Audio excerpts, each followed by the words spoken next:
prime number in Python.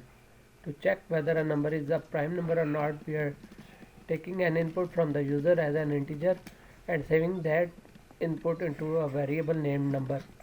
The first check is if the number is equal to 1, then the number is not a prime number, as a prime number is the one which is only divisible by itself. Now the second check is if the number is greater than 1, what we will do, we will create a for loop for I in range 2 up till that number.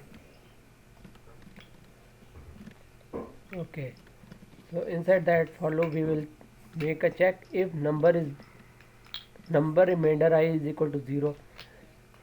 For example, if the user inputs the number 4, then 4 remainder 2 is equal to 0, which is not a prime number. In case of 5 remainder 2 is equal to 0, condition not true.